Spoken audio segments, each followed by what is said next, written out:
हम कर्म करते रहेंगे,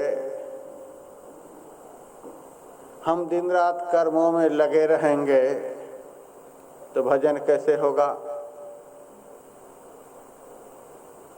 संतों ने उदाहरण दे देकर भक्तों को बतलाया है। भजन ही एक ऐसा कर्म है जो सब कुछ करते हुए हो सकता है, नहीं कुछ करते हुए भी हो सकता है। खाते पीते सोते जागते उठते बैठते भी हो सकता है। हम भजन के महत्व को नहीं जानते हैं, इसीलिए कहते हैं कि दुनिया का काम करते हुए भजन कैसे होगा। संतों ने उदाहरण दिया कच्छप का। कछुई पानी में रहती है और अंडा देती है सूखी जमीन पर। पानी में रहती है, पानी में ही वह अपना भोजन ग्रहण करती है, भोजन की व्यवस्था कर लेती है, पानी भी पीती है, घूमती फिरती है, तैरती है, सारा व्यवहार कछुई का पानी में होता है। लेकिन उस कछुई का ध्यान सदैव सूखी जमीन पर पड़ा हुआ अंडा के ऊपर रहता है।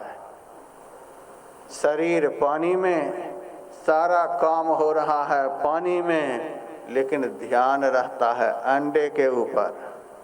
उसी तरह से संतों ने बतलाया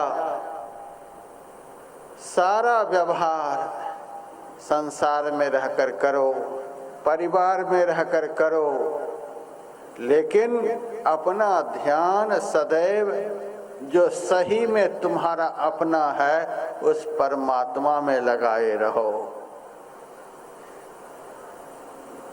और यह नहीं समझो कि हम संसार में हैं, हम शरीर में हैं, हम परिवार में हैं, तो हमारे भगवान कहीं दूसरी जगह बैठे हुए हैं, सो बात नहीं। जितना नजदीक में दुनिया का कुछ भी नहीं हो सकता है, उससे भी ज्यादा नजदीक में हमारे परमात्मा है। सबसे अधिक नजदीक में यदि कुछ हो सकता है तो वह परमात्मा, सबसे दूर में यदि कुछ हो सकते हैं तो वे परमात्मा।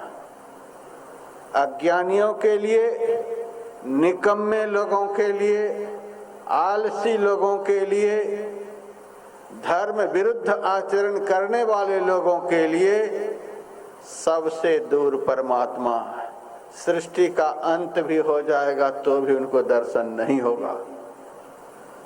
भक्त के लिए, प्रेमी के लिए, सही रास्ते पर चलने वाले लोगों के लिए, संत शास्त्र के अनुकूल आचरण करने वालों के लिए सबसे नजदीक यदि कुछ है वह परमात्मा है। जो चीज जितना आवश्यक होती है उस चीज को भगवान ने उतना ही सहज सरल बनाया है। हम भोजन करते हैं, भोजन में रोटी चावल आदि खाते हैं। भगवान ने हम लोगों की जीविका के लिए अन्न का सर्जन किया है। हमारे जीवन में अन्न की जितनी आवश्यकता है उससे अधिक आवश्यकता हमारे लिए इस देह में जल की है। अन्न के बिना जितनी देर हम रह सकते हैं, जी सकते हैं, जल के बिना उतनी देर जी नहीं सकते। लेकिन देखिए, अन्न से ज्यादा सस्ता भगवान ने जल को बनाया। अन्न से ज्यादा आवश्यक जल है, लेकिन अन्न से सस्ता है।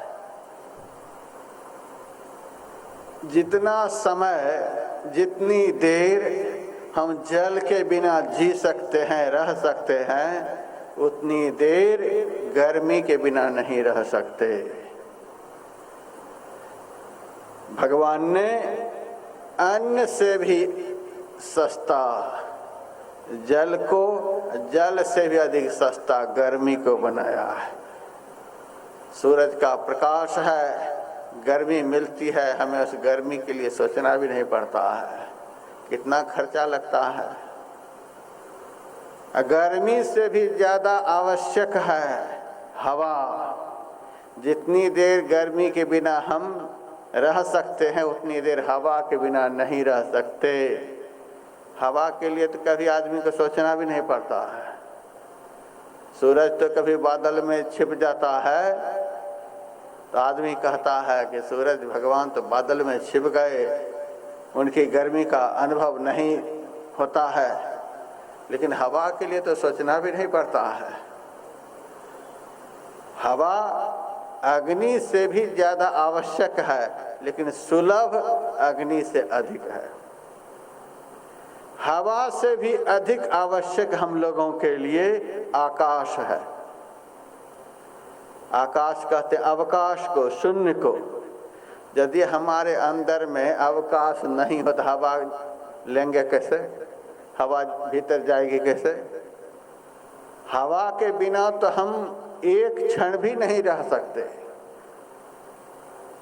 और उससे भी ज़्यादा आकाश है, हवा से भी ज़्यादा आवश्यक आकाश है, क्योंकि अवकाश भीतर में है तभी हवा भीतर में जाती है। तो आकाश सबसे ज़्यादा महत्वपूर्ण है। लेकिन आकाश के लिए तो और भी नहीं सोचना पड़ता है। आकाश को भगवान ने उससे भी अधिक सहज बनाया। और भगवान आकाश में भी समाये हुए हैं। यदि भगवान हमारे अंदर में नहीं हो तो हवा लेंगे किसकी ताकत से? अन्न ग्रहण करेंगे किसकी ताकत से? गर्मी का अनुभव करेंगे किसकी ताकत से? भगवान के बिना तो हमारा कोई अस्तित्व ही नहीं है। इसीलिए सबसे बढ़कर हमारे लिए आवश्यक भगवान हैं, और वे भगवान हमारे जर्रे जर्रे में समाये हुए हैं। इतना सहज, इतना सरल संसार में कुछ भी नहीं हो सकता है। इसीलिए हम खाते हुए भी उनका नाम ले सकते हैं, पानी पीते